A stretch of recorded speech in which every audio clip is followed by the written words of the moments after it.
Check my technique. Hey y'all. So I am so sorry for missing. I'm not so sorry, but I'm sorry for missing the review last week. But yeah, as you know, like this is a Wednesday show and Thanksgiving was on Thursday. So baby, I took me a little bit of a break. But I did watch the episode and I did enjoy the episode. And this one I enjoyed as well. But there were tons of parts that I didn't need to see, but I'm sure you can guess what those parts are, but we'll get into it. So y'all, we are here officially to review the latest episode of The Real Housewives of Miami. They have a conversation and say, Adriana got on the bus and the way that her sunglasses were, like, it seemed like she was ready for war. And I'm like, was she? Like, I'm really thinking back, was she? And then we get a flashback to her being on the bus and being bubbly and being funny and telling the girls, like, oh, I'm flatulent, meaning I have gas. So I'm like, when was she ready for war? Like, I'm confused. And we also get the flashback of them being in the bathroom and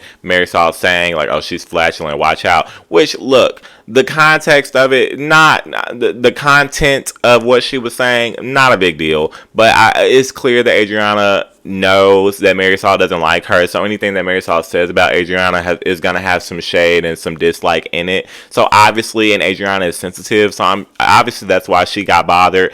I didn't think it was a big deal to the point where Adriana needed to say something. But at the end of the day, if you hear somebody speaking about you, you do have every right to acknowledge that they said something about you and that you did not like it. So fine. Would I have said something is the question. I don't know. But I'm not mad at Adriana for saying anything. They get past that and then they start talking about something that I really this starts my trek of like, does this matter? And there's a storyline of Kiki feeling some type of way that Lars is always with Marcus and she wants to have her friend back. First of all, I didn't really know that they were that close and they were besties like that. Second of all, I don't care.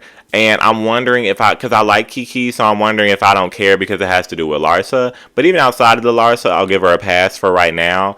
That just doesn't matter. So a weird thing now is that Alexia and Todd have invited Nicole and can't think of his name right now, and I apologize because he's a nice guy. But they invite them to cook dinner for a dinner date, which is fun. I've done those before, but it's weird that they've done that pairing. All of a sudden, we get this flashback of Alexia and Todd saying like, "Oh, we really like them very much, and we really want to have them out," and it's like. Do you? Like, I get the apology thing. Great. I love that happened. But, like, saying, like, oh, we really want to have dinner with them. We really want to be friends with them.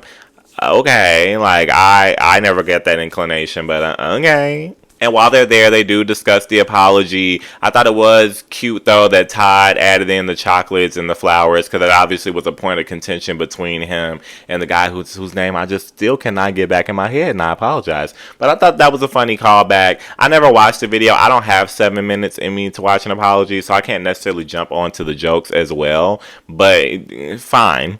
Next, Alexia starts it off, and she says, like, Julia's having this F cancer party, and obviously I'm going to be there. She says that at the forefront, but then she goes into this dialogue of something again that I don't know why it matters, and she's just like, but it's weird that it's going to be at Adriana's house, and I feel some type of way about Adriana. And then we get an additional reason, right? Because they start, her and Todd, it seems like their heads start doing this as they try to come up with some justification of it for an issue against Adriana. And they're like, yeah, we have this issue, so obviously we don't want her in our house. But wait, there's more, as they're doing this, and it starts going a little bit faster.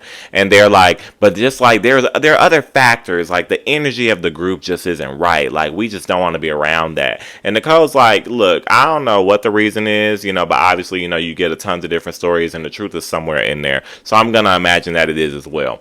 But I don't even know why Nicole has to really question it, because just last week we got Lisa co-signing Adriana on the bus. She said that when Todd was downstairs and they ran into him at the party, he literally said he had no problem with Adriana, and he was telling them for whatever reason that he needed to work on his marriage with Alexia. They were having issues. So I don't know what the discrepancy is. I'm not having one. I think I'm clear at what the issue was, but we know, whatever. But yeah, my whole thing with the discussion of Adriana anyway, like once it wrapped up, I'm like, Okay, so what? Like, why are we even having this conversation? Because you already said at the forefront that you were going. So I understand that. She was basically saying like, I'm sure Adriana's gonna want to talk, but like, I'm not ready to have that conversation. I'm just kind of like, I don't know that that's what's gonna happen. Like, Adriana never said she wanted to talk to you, so I don't even know. You're kind of making up this conversation for no reason. You said you're going. It's at Adriana's house, and Adriana ain't got nothing to say to you, girl.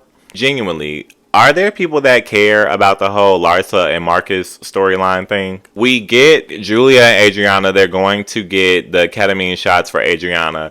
And this just felt so long. I'm like, okay, how long is this going to take? Because they're in their car and they have a conversation. I guess they spoke previously. They decided that Adriana was not going to do to Julia what they had accused Marisol of doing to Alexia, right? Meaning that Adriana was not going to prevent Julia from inviting Marisol to the event just because she had an issue with Marisol. And so Julia calls while they're in the car. Marisol doesn't know that Alexia's there and she's on speaker. Julia invites Marisol. Marisol goes into this thing of like, oh, I can understand why you may feel some type of way about our situation. I'd be happy to speak with you. But while she's doing that, Adriana's reminding her like, well, let her know it's at my house. Let her know. So she lets her know.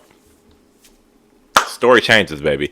As soon as she lets her know, Marisol's like, I'm sick. Like, she's like, oh, like, I have a doctor. What did she say? I have a medical procedure tomorrow, and after that, I'll have to go home and lay down.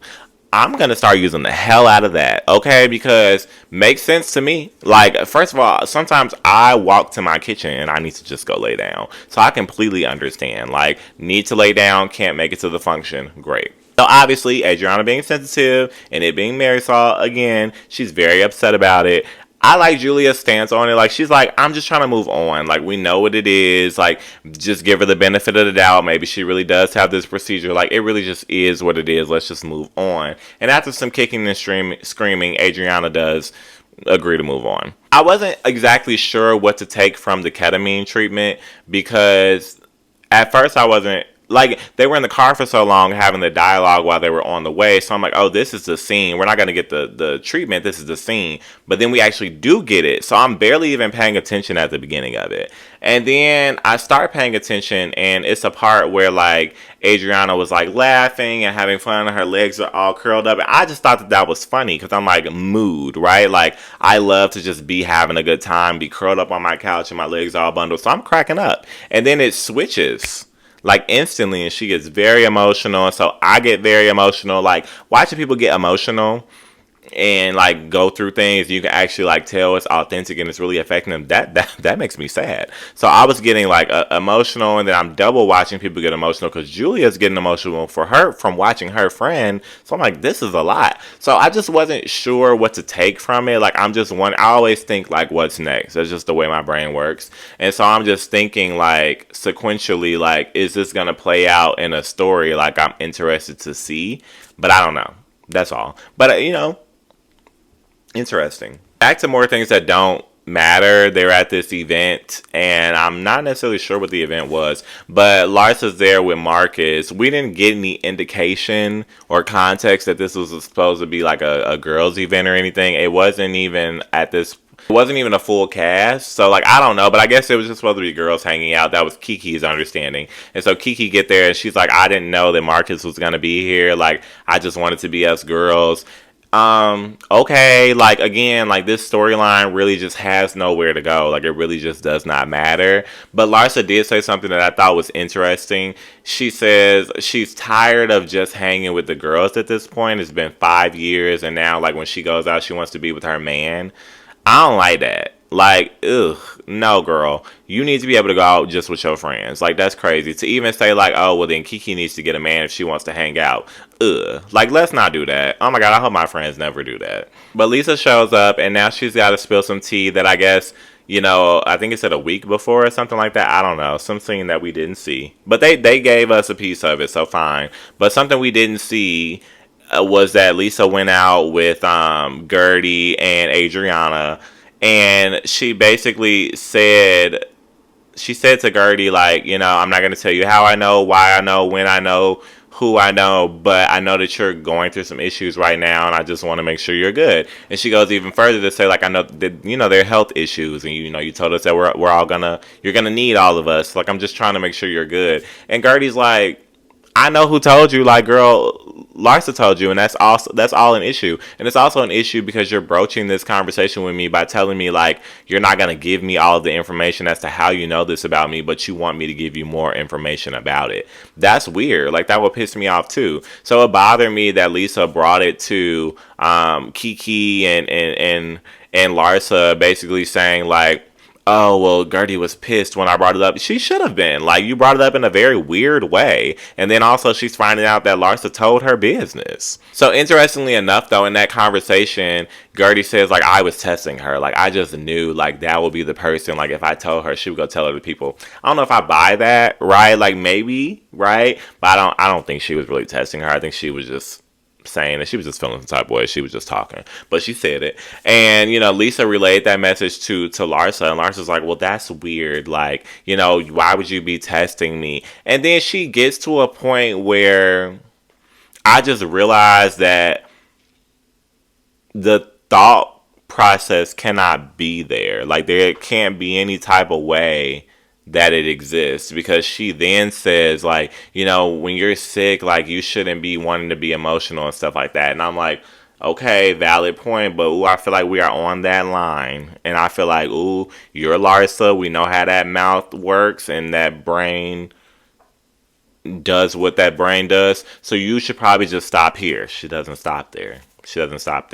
She then says, and then I'm wondering, like, when you're sick, like, you shouldn't be drinking either. Like, but she's drinking. Like, she's talking about she's ready to drink. So, like, do you have cancer or do you not have cancer? And I'm like,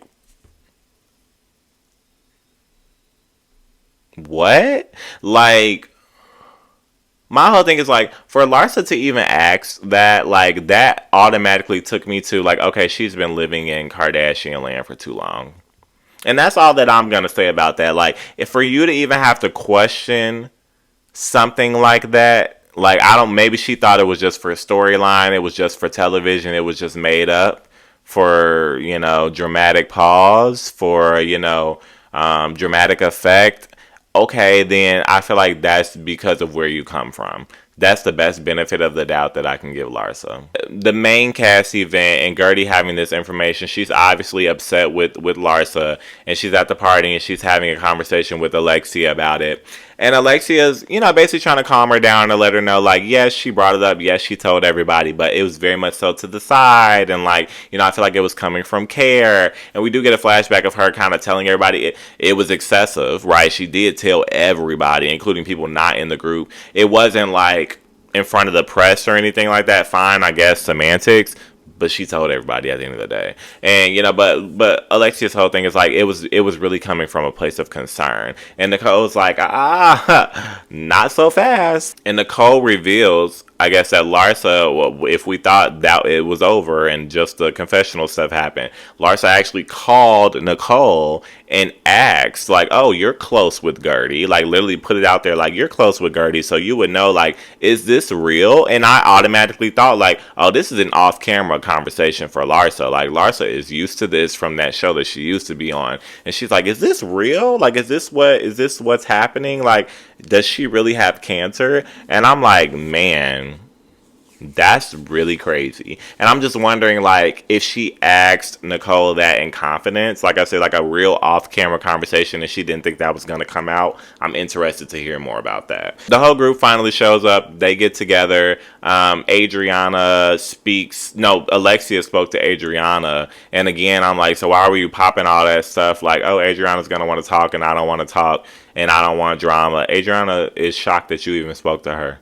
Girl. But they're all there instead of Lisa, so everybody's like, where's Lisa? And Nicole, I guess maybe she got the producer note or something, or maybe she gets alerts on her phone, but I guess an article had dropped that I never even heard of, so I don't know where the hell I was. But there's an article that Lisa allegedly bugged Lenny, and I forgot who had the specific tea, but it was like, she had his car and she put a bug on his car, and it went even further to say, like, oh, I guess she was trying to get information information about what he was discussing with his lawyers. A lot of stuff that I didn't know anything about. So I was like, okay, well, this is a lot. But it kind of felt far-fetched for me. But it's also like, I don't know, Lisa. I don't know what she's capable of. But, neither here nor there, because we're really not necessarily talking about that right now. But while they're discussing it and kind of like, getting into the rumor of it all like they typically would, Gertie's like, okay, ladies, like, now with the gossip, like, enough is enough. And LARSA, of all people, but of course, because LARSA is always inserting herself. We all watched last season's reunion. LARSA's like, what? And Gertie's like, I'm not talking to you. Like, and keeps going. And LARSA's like, but what? Like, what do you mean? Poking and prodding, because her name is LARSA Pippen. And she's just like, I'm not talking to you. Like, girl. So then Adriana kind of breaks it up. It's her event. Like, girls, come on now. Please, ladies. Now. And they stand up to take a shot. And speaking of taking shots, Gertie says, and also, this isn't in my doctor's orders that I can't drink, so I'm going to join. And LARSA catches that shade. I was very surprised that LARSA did not respond to that, because she's a responsive girl. She's really like an initiated type of girl as well. She's just a lot of a type of girl, but she doesn't respond. So I'm excited to see what happens next. I feel like this was a to be continued because of the call that happened with Lisa. So I'm sure we'll be back here. LARSA, they decide that LARSA should be the one that calls Lisa. Like, again, where's Lisa? We're so concerned. LARSA calls Lisa. Lisa answers, and she lets her know that the police are at her house. So I don't know where this is going either. I'm a little thrown off by it, because I'm just kind of like, I don't know what this is. And I feel like there's I don't know. Sometimes when they do these cliffhangers, there's potential that they're like, oh, this is going to be a big thing, and we come back and it's not a big thing. So I'm almost kind of feeling like that, but I guess we'll see. I think that it was a pretty good episode. It just has so much unnecessary, like, but fine. It was fine. And we'll see with the next one.